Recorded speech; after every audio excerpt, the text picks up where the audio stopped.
Assalamualaikum warahmatullahi wabarakatuh.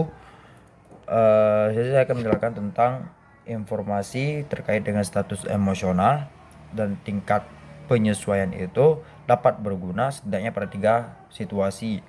Yang pertama adalah para dokter mungkin mencoba memutuskan apakah hasil tes kognitif yang abnormal itu berhasil, terutama dari keterlibatan CNS atau faktor emosional. Jika fungsi emosional relatif normal, tapi individu masih mengalami kekurangan kognitif, ini lebih kuat memperbesar keterlibatan CNS. Di sisi lain, jika klien cukup tertekan, depresi, atau tidak mengalami faktor organik, mungkin merupakan alasan utama untuk gejala seperti melambat pemrosesan informasi. Kemudian yang kedua, dokter mungkin perlu tahu sejauh mana emosi mengakibatkan kerusakan organik. Seorang klien dengan basis organik mungkin kemungkinan besar kebingungan ya diperparah oleh adanya reaksi-reaksi seperti depresi. Yang terakhir yang ketiga, prediksi seringkali perlu dibuat ya, atau diagnosis itu harus memang perlu dibuat dengan tingkat keseluruhan fungsi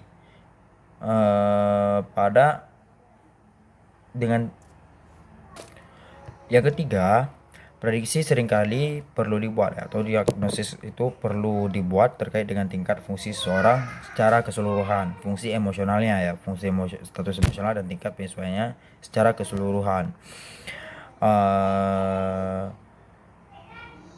Sementara tingkat defisit kognitif berguna, faktor kepribadian dan emosional memiliki prediktor yang lebih baik untuk penyesuaian dan rehabilitas hasil psikososial.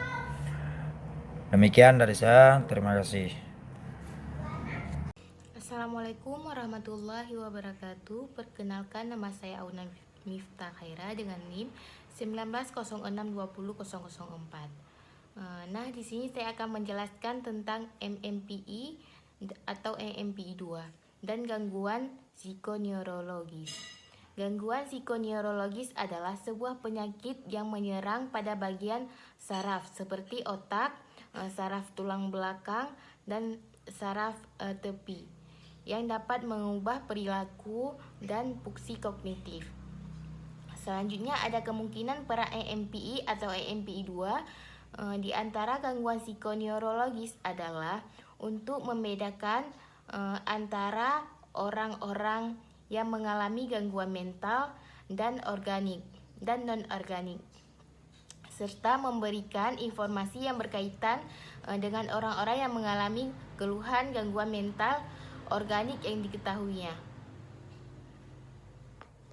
Perkenalkan, nama saya Anissa Karima. Di sini saya akan menjelaskan pada slide selanjutnya, yaitu tes MMPI adalah tes psikometri yang digunakan untuk mengukur psikopatologi orang dewasa di dunia. Nah, tujuan dari tes ini adalah memberikan gambaran tentang dimensi-dimensi kepribadian dan psikopatologi yang penting dalam klinik psikiatri secara akurat.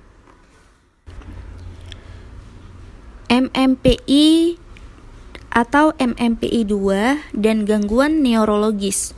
Gangguan neurologis adalah sebuah penyakit yang menyerang pada bagian sistem saraf seperti otak, otot, saraf tulang belakang, dan saraf tepi yang dapat mengubah perilaku dan fungsi kognitif. Kemungkinan peran MMPI atau MMPI 2 di antara gangguan neuropsikologis adalah untuk membedakan antara orang-orang yang mengalami gangguan mental dan organik, serta memberikan informasi yang berkaitan dengan orang-orang yang mengalami keluhan gangguan mental organik yang diketahui.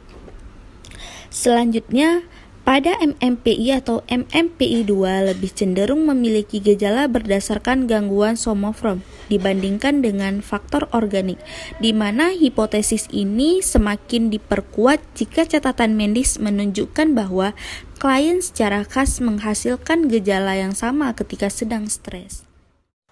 Perkenalkan, nama saya Nadia Julianti dengan NIM 1906273. Nah, di sini saya akan menjelaskan materi mengenai BDI-2. BDI-2 adalah sebuah alat ukur yang sangat populer untuk menggambarkan depresi seseorang. Nah, alat ukur ini untuk digunakan pada individu yang berusia 13 tahun ke atas. Contoh perevisian BDI-2 antara lain, responden diminta untuk merespon setiap pernyataan berdasarkan periode 2 minggu, bukan 1 minggu seperti jangka waktu dalam BDI-1. Nah, alasan perevisian ini adalah agar sesuai dengan kriteria depresi pada DSM-4 yang menyatakan bahwa untuk mendiagnosis depresi, sedikitnya gejala depresi telah ada selama 2 minggu berturut-turut. Nah, selanjutnya, BDI juga terdiri dari 21 item untuk menaksirkan intensitas depresi pada orang yang sehat maupun sakit secara fisik. Setiap item terdiri dari 4 pernyataan yang mengidentifikasikan gejala depresi tertentu. Nah, gejala-gejala tersebut yaitu mengenai kesedihan, pesisisme, kegagalan masa lalu, dan lain sebagainya. Nah, item-item yang terdapat dalam BDI-2 juga dikembangkan untuk menaksir gejala depresi individu berdasarkan kriteria dalam DSM-4. Antara lain, item pada skala BDI-2 yang menggantikan item mengenai gejala kehilangan berat tubuh, perubahan citra tubuh, dan keterpakuan stomatis pada BDI.